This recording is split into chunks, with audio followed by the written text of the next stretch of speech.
Hello student, हमने chapter number 16 semiconductor devices start किया था, जिसमें पहला था simple rectifier circuit. Simple rectifier circuit is a compose of transformer, diode rectifier, filter end voltage regulator. हमने देखा है डायोड रेक्टिफायर में two types of rectifier, half wave, full wave. उसके बाद में जो हमें आउटपुट मिलता है डायोड रेक्टिफायर से वो रहता है हमारा pulsating DC. Pulsating DC means DC plus AC component. AC component को हमने बोला था रिपल।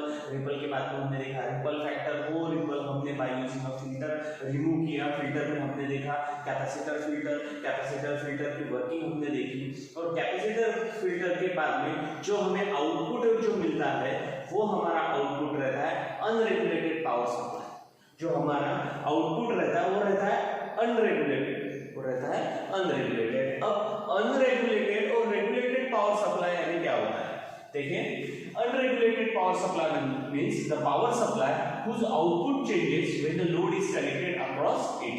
जब कभी हम इसको लोड लगाएंगे और लोड के अगेंस्ट अगर हमारा पावर सप्लाई कंटिन्यूअसली चेंज हो रहा है तो that is called as a unregulated power supply, because there is no regulation. वहां पे रेगुलेशन नहीं रहता, वहां पे कंटिन्यूअसली चेंज होता है लोड के against power supply, they are called as a unregulated power supply, जो हमें फिल्टर के बाद में मिलता है।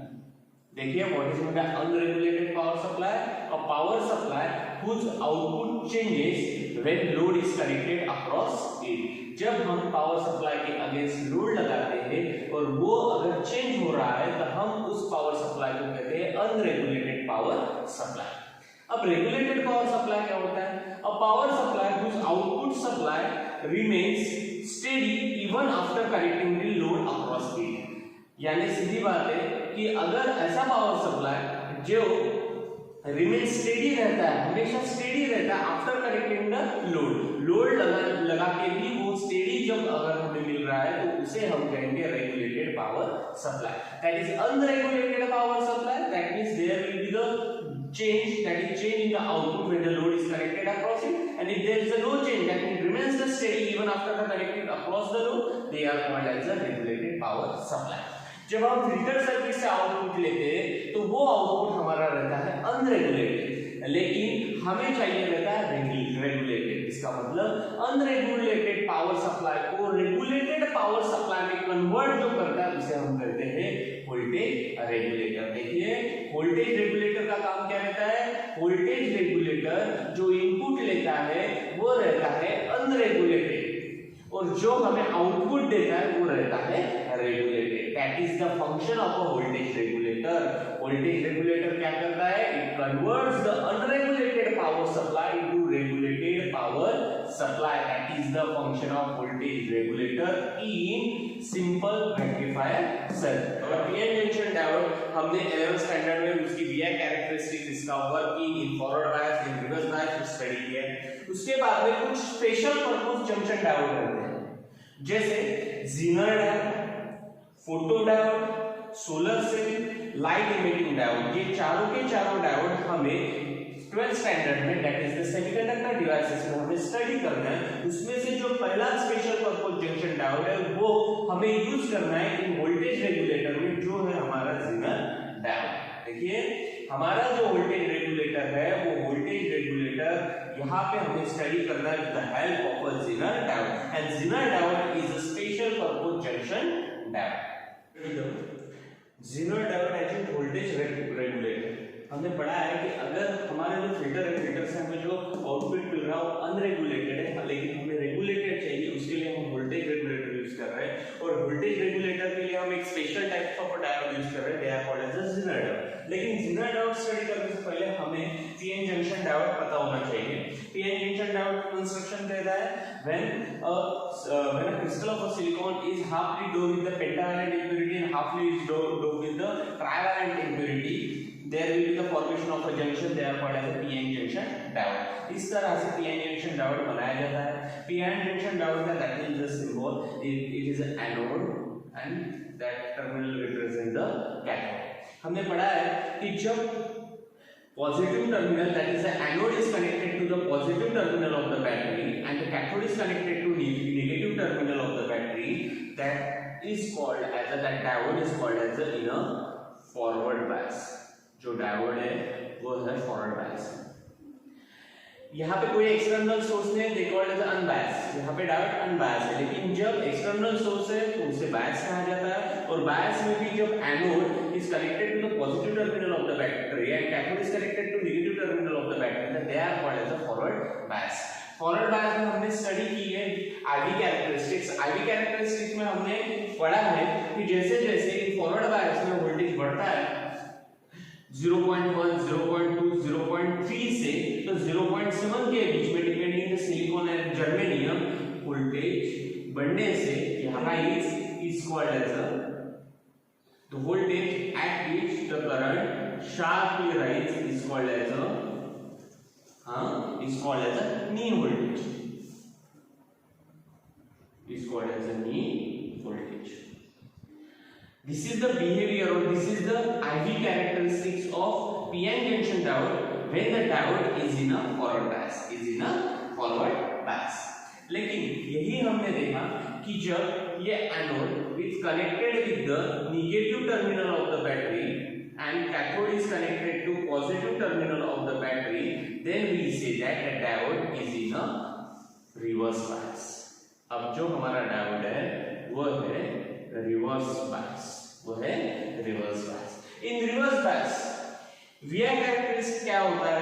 In reverse bias only the leakage current can be flow, only the leakage current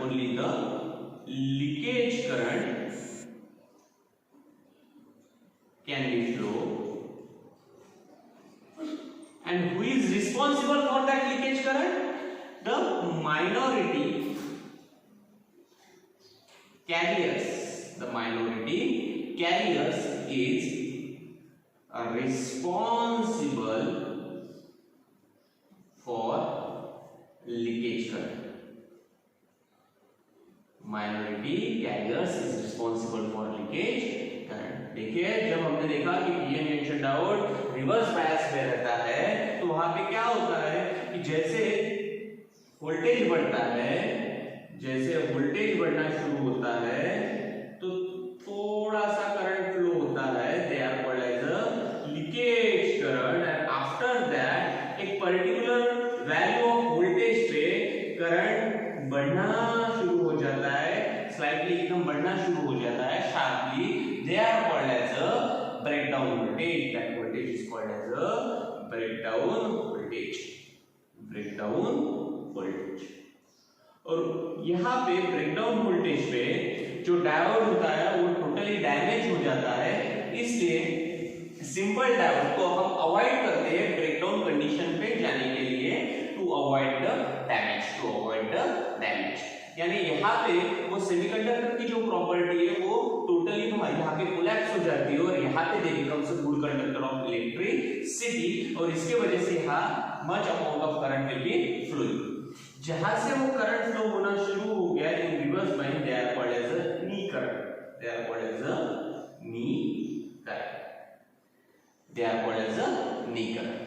अब देखिए एक ऐसी प्रॉपर्टी है यहाँ पे कि जहां पे वोल्टेज बढ़ नहीं रहा लेकिन करंट बढ़ रहा है, तो इसे हम कहते हैं ब्रेकडाउन वोल्टेज, और ये ब्रेकडाउन वोल्टेज पे जो हमारा पीएन जंक्शन डायोड होता है वो टोटली डैमेज हो जाता है।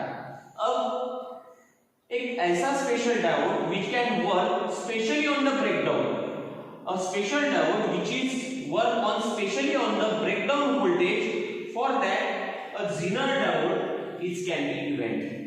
Zener diode एक ऐसा डायोड होता है वो सिर्फ ब्रेकडाउन वोल्टेज पे वर्क करता है, ब्रेकडाउन जहां पे ये डायोड ब्रेकडाउन वोल्टेज पे क्या हो जाता है, डैमेज हो जाता है, Zener diode हमारा यही ब्रेकडाउन वोल्टेज पे क्या होता है, वर्क करता है बाय वेरिएबल डोपिंग लेवल्स। वहां पे हम डोपिंग लेवल क्या करते हैं, वैरी करते हैं, जैसे जैसे डोपिंग लेवल हम इंक्रीज करते हैं वैसे वैसे उसकी डिप्लेशन लेयर क्या होती है, डिक्रीज होती है, जैसे जैसे हम क्या करते हैं उसमें नैरो हो जाती है, जैसे जैसे हम उसमें क्या करते हैं, डोपिंग इंक्रीज करते हैं, डोपिंग करके हम उसे कंडक्टर बनाते हैं। हमें पता है कि doping is the process when the some impurity is added in the semiconductor material, that is called as a doping, and then the material which is used for doping is called as a dopant, जो हमने पढ़ा है। यहाँ पे हमने बोला कि Zener diode एक स्पेशल पर्पस डायोड है जो ब्रेक डाउन वोल्टेज पे वर्क करता है without any damage and therefore Zener diode is used as a voltage regulator. Zener diode is used as a voltage regulator. अब हम देखते हैं Zener diode. Zener diode, Zener diode, this is the symbol of a Zener diode. देखिए same as, लेकिन इसके सामने same as the PN junction diode, लेकिन इसके सामने एक Z which is represent, it is a special purpose diode, that is a Zener diode. ये जो ज़ेनर डायोड होता है वो हमेशा ऑपरेट होता है इन ब्रेकडाउन रीजन, जहां पे हमारा simple PN junction diode damage हो जाता है वहीं पर वो ऑपरेटेड होता है, that is the in a breakdown region, that is in reverse बायस। हमेशा याद रखिए अगर हम ज़ेनर डायोड को इन फॉरवर्ड बायस में लेता है तो सेम एज जैसे हमारा simple PN junction diode work होता है वैसे ही ज़ेनर डायोड वर्क होता है इन फॉरवर्ड बायस, लेकिन इन रिवर्स बायस वो operate in a breakdown region. वो हमेशा रिवर्स बायस में ऑपरेट होता है इन अ ब्रेकडाउन रीजन में, हमेशा वो ऑपरेट होता है इन अ ब्रेकडाउन रीजन में। अब ज़ेनर डायोड में क्या होता है, तो ज़ेनर डायोड पढ़ने के लिए हमें दो इफेक्ट्स पढ़ना बहुत जरूरी है। The first effect is called as a Zener effect, is called as a Zener effect, and the second effect is called as a avalanche effect, is called as a avalanche effect। देखिए नाम के हिसाब से यहाँ पे इसका working हो रहा है। सबसे पहले हम देखते हैं व्हाट इज ज़ेनर इफेक्ट। जब हम ज़ेनर डायोड को रिवर्स बायस में लेते हैं, हमें पता है रिवर्स बायस में वो ब्रेकडाउन रीजन पे वर्क करता है, तो होता क्या है, जैसे ही हम रिवर्स वोल्टेज इंक्रीज करते हैं, जैसे हम रिवर्स वोल्टेज को बढ़ाते हैं, दैट मींस हम उसको इंक्रीज करते हैं, तो क्या होता है, जैसे हमने उसको इंक्रीज किया क्या हुआ कि electric field increases across the junction. जो हमारा ये जंक्शन है पीएन जंक्शन, वो वहां पे क्या बढ़ गई, electric field increases along the junction, along the junction। जैसे हमने रिवर्स वोल्टेज इंक्रीज कर दिया वैसे ही इलेक्ट्रिक फील्ड भी इंक्रीज हो गई along the junction, it about 3 into 10 raised to the power 7 volt per meter, 7 volt per meter। जैसे ही electric field increase हो गई along the junction, electron pulled out, electron क्या हो गए, बाहर निकलने शुरू हो गए, इलेक्ट्रॉन पुल्ड आउट, किससे आउट हो गए, वो पुल्ड आउट हो गए from the covalent bond, from covalent bond, covalent bond, from covalent bond. और ये जो चीजें होती है वो होता है ग्रेटर देन 4 वोल्ट के ऊपर। जब वोल्टेज रिवर्स वोल्टेज हमारा 4 वोल्ट के ऊपर पहुंच जाता है तब हमें वहां पे ज़ेनर इफेक्ट मिलता है। ये ज़ेनर इफेक्ट क्या होता है, जैसे जैसे हम रिवर्स वोल्टेज इंक्रीज करते हैं इलेक्ट्रिक फील्ड भी इंक्रीज होती है अलोंग द जंक्शन, और वो जब 3 × 10⁻⁷ वोल्ट पर मीटर पे पहुंचती है, इलेक्ट्रॉन पुल्ड आउट, इलेक्ट्रॉन बाहर निकलना शुरू हो जाता है फ्रॉम देयर कोवैलेंट बॉन्ड्स, और वहां पे हमें नंबर ऑफ क्या मिलते हैं, इलेक्ट्रॉन्स मिलते हैं जो वहां पे कंडक्शन करना शुरू कर देता है। और ये सब होता है कब, जब वहां पे वोल्टेज इज ग्रेटर देन वहां पहुंच जाता है 4 वोल्ट। अब उसके बाद में जो नेक्स्ट इफेक्ट हमें मिलता है they are called as the avalanche effect. Avalanche का मतलब क्या होता है, जब कभी बर्फीली पहाड़ियां ऊपर से at the top at the peak वहां से वो खसक जाती है, तो वहां पे एक छोटा सा बर्फ खसकता है, लेकिन जैसे जैसे वो नीचे आते हैं तो वो बहुत सा जैसे कुछ रूप ले लेता है, उसे कहा जाता है एवलांच, उसे कहा जाता है एवलांच। इसी तरह पहले तो ज़ेनर इफेक्ट्स में से हमें कुछ इलेक्ट्रॉन मिल गए, लेकिन वो इलेक्ट्रॉन जब they have the sufficient kinetic energy and they will collide on the electrons of the another atom, वो इलेक्ट्रॉन को वो निकाल लेते हैं और वैसे वैसे नंबर ऑफ इलेक्ट्रॉन्स बढ़ जाते हैं, और that effect is called as a avalanche effect. देखिए एवलांच इफेक्ट क्या होता है, जैसे ही एवलांच इफेक्ट क्या होता है, जैसे ही माइनॉरिटी कैरियर्स हाँ, माइनॉरिटी कैरियर्स की क्या बढ़ जाती है, velocity increases, needing a sufficient kinetic energy, उन्हें एक सफिशिएंट काइनेटिक एनर्जी मिल जाती है to the atom to make ions of atom.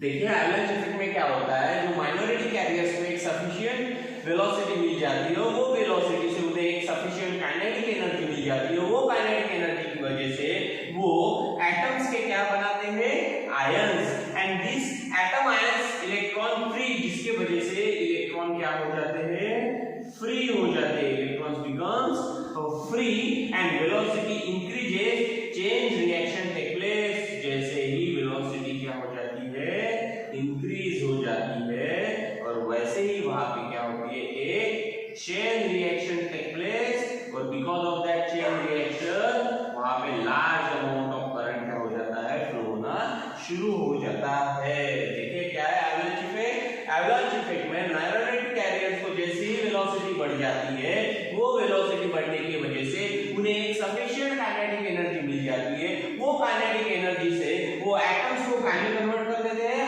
Ions में, they converts the atom into the ions, and that free electrons having increased their velocity and change this, there will be the take place of change reaction, and because of that change reaction a large amount of current can be flow, that effect is called as a avalanche effect. और ये effect हमें देखने को मिलता है जब voltage 6 volt से ज्यादा बढ़ जाता है, जब वोल्टेज 6 वोल्ट से ज्यादा बढ़ जाता है तब हमें एवलांच इफेक्ट देखने को मिलता है।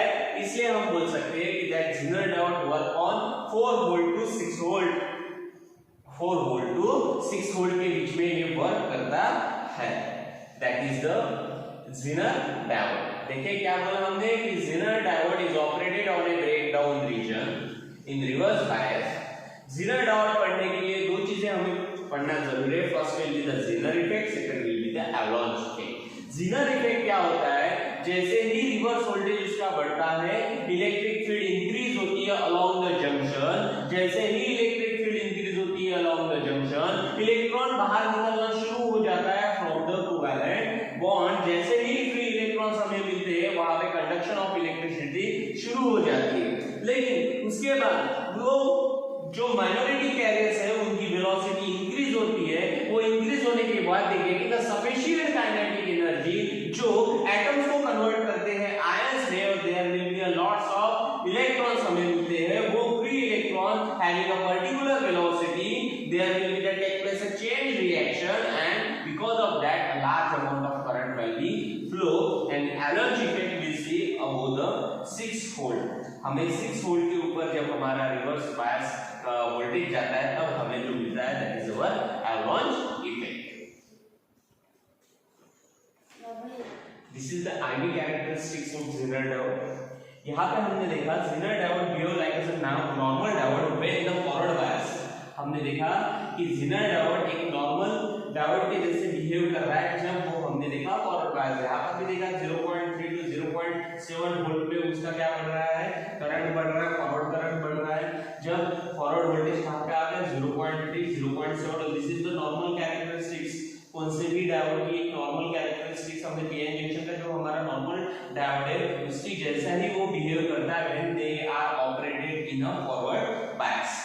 But when the reverse bias it show breakdown voltage will reject, लेकिन वो रिवर्स बायस में हमें दिखाता है reject breakdown voltage, and the current suddenly increases in the applied voltage। जैसे ही VZ को क्रॉस करता है वोल्टेज, उसका करंट सडनली क्या हो जाता है, इंक्रीज होता है beyond the Zener voltage, that is the Zener voltage. जैसे ही ये ज़ेनर वोल्टेज के ऊपर वोल्टेज बढ़ना शुरू हो जाता है वैसे ही उसके का करंट एकदम से बढ़ना शुरू हो जाता है। It is interesting to note that the voltage remain constant at VZ पे वोल्टेज क्या रहता है, कांस्टेंट रहता है, लेकिन इंक्रीज क्या होता है, करंट होता है on the Zener breakdowns awkward, और उसे हम क्या कहते हैं, ज़ेनर ब्रेकडाउन। यानी जब हमें ज़ेनर ब्रेकडाउन मिलता है वो पॉइंट पे वोल्टेज कांस्टेंट रहता है लेकिन करंट बढ़ते रहता है, and hence this property of potential dot is used in voltage regulator. Voltage regulator का काम ही वही है कि करंट बढ़ते रहना लेकिन वोल्टेज कांस्टेंट रखना। यहाँ जेनर ब्रेकडाउन रीजन में हमें वही मिल रहा है कि वोल्टेज जो है वो कांस्टेंट है लेकिन करंट बढ़ रहा है।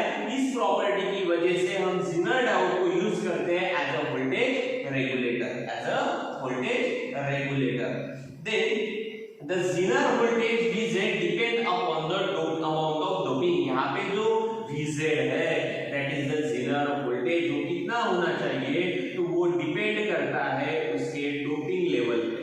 डोपिंग लेवल पे डिपेंड करता है हमारा Zener voltage। If they are heavily doped, अगर वो heavily डोप रहा, अगर वो heavily डोप रहा तो इसका मतलब the deflection layer is thin. यहाँ पे जो डिफ्लेक्शन लेयर है वो क्या रहेगी, थिन। अगर डिफ्लेक्शन लेयर क्या रहेगी, थिन रहेगी, तो इसका मतलब लोअर रिवर्स वोल्टेज, इसका मतलब जो ब्रेकडाउन ऑकर होगा, जो हमारा ब्रेकडाउन ऑकर होगा वो क्या होगा, लोअर वोल्टेज पे हमें मिलेगा, लोअर रिवर्स वोल्टेज पे हमें मिलेगा। देखिए फिर से एक बार कि जो Vz है that is the Zener voltage, वो जेनर वोल्टेज इसके ऊपर डिपेंड रहेगा, they will be depend upon the doping level. If the doping level is heavy that means the diode is heavily doped, that time the deflection layer is thin. जो deflection layer रहेगा वो thin रहेगा और उस time हमें जो lower और reverse voltage मिलेगा, जो हमारा वोल्टेज है वो कम से कम मिलेगा क्योंकि वो हेवीली डोप है और उसका